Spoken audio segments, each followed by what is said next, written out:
passer ce PPE par un décret. Qu'est-ce que vous en pensez? Il nous fallait absolument des décisions.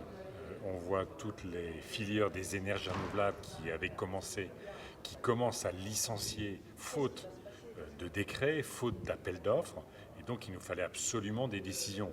Évidemment, ça fait 3 ans qu'on attend. On aurait préféré un projet de loi avec une étude d'impact, parce qu'on a besoin de savoir, au fond, que nos choix énergétiques, en termes de souveraineté, en termes de prix d'électricité, en termes de développement de filières industrielles, quelles sont les conséquences pour nos territoires.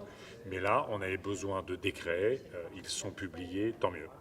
Et sur le fond, il y a cet objectif donc, de rehausse pour le nucléaire, un nouveau rythme pour le solaire et l'éolien. Qu'est-ce que vous pensez de cette PPE sur le fond? Sur le fond, on voit bien qu'il y a une obsession nucléaire dans notre pays qui devient totalement déraisonnable, puisque les derniers chiffres sur les projets de 6 EPR, après 2040, dans plus de 15 ans, c'est plus de 100 milliards. Donc on est sur des chiffres absolument astronomiques que les contribuables et les consommateurs vont payer. Et donc il nous faut dès maintenant installer de plus en plus d'énergies renouvelables.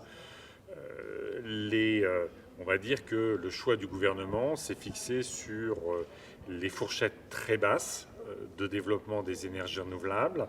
Ça va à peu près sur l'éolien offshore. On baisse sur l'éolien terrestre, c'est faible sur le solaire, mais ça va permettre à nos entreprises de travailler.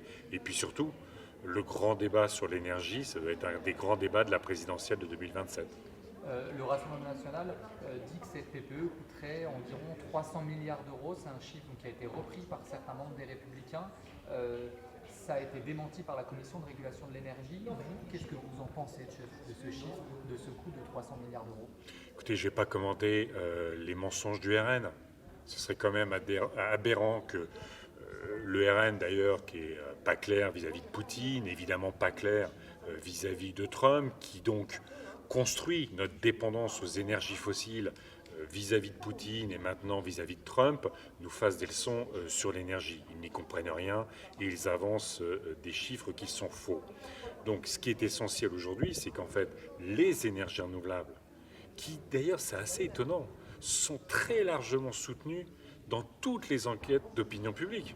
On est autour de 75-80% de soutien aux énergies renouvelables, bien au-delà, bien au-dessus du soutien au nucléaire. Et ce qui est marrant, c'est que quand vous regardez les statistiques, quand vous regardez ces enquêtes, même chez les Républicains, même à l'extrême droite, leurs électeurs soutiennent pour plus que de 4 sur 5 d'entre eux les énergies renouvelables. Et les énergies renouvelables, aujourd'hui, elles sont à 70-80 euros le mégawattheure, quand le nouveau nucléaire sera autour de 150.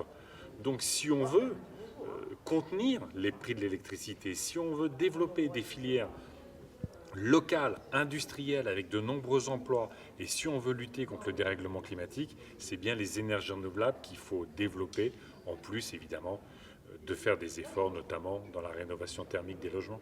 Donc cette PPE, sur le fond, après 3 ans de discussion, au moins 3 ans de discussion, elle était nécessaire? Cette PPE était nécessaire. On commençait à avoir d'énormes difficultés dans les filières des énergies renouvelables. Donc on n'est pas heureux de cette PPE sur les objectifs. Trop de nucléaire, pas assez d'énergie renouvelable. Mais il y a une forme de soulagement à ce qu'il y ait des décrets et que les filières des énergies renouvelables dans notre pays, qui regroupent aujourd'hui des milliers d'entreprises, puissent travailler dès demain. Justement, sur le fait que vous ne soyez pas totalement satisfait sur le fond, est-ce qu'il serait envisageable que la gauche, en tout cas les écologistes, déposent des recours ? Aujourd'hui, très clairement pour nous, y compris dans nos discussions que nous avons avec les filières des énergies renouvelables, il y a un soulagement, il y a la volonté que les appels d'offres soient débloqués le plus vite possible pour que ces milliers d'emplois qui aujourd'hui sont sur tous nos territoires puissent travailler. En lien d'ailleurs avec la demande, l'exigence de nos concitoyens. À plus de 80%, ils demandent plus d'énergie renouvelable, même de l'éolien terrestre, contrairement à ce qu'on dit. Donc il faut maintenant aller très très vite. Et le grand débat sur l'énergie, ça sera 2027. C'est un peu la situation politique dans laquelle on est. on trouve des compromis pour que le pays ne s'effondre pas, qu'il n'y ait pas plus de chaos, mais incontestablement sur ce sujet-là, c'est des enjeux de souveraineté énergétique, c'est des enjeux de pouvoir d'achat, c'est des enjeux de développement industriel. Il faut qu'on en parle dans le grand débat de 2027.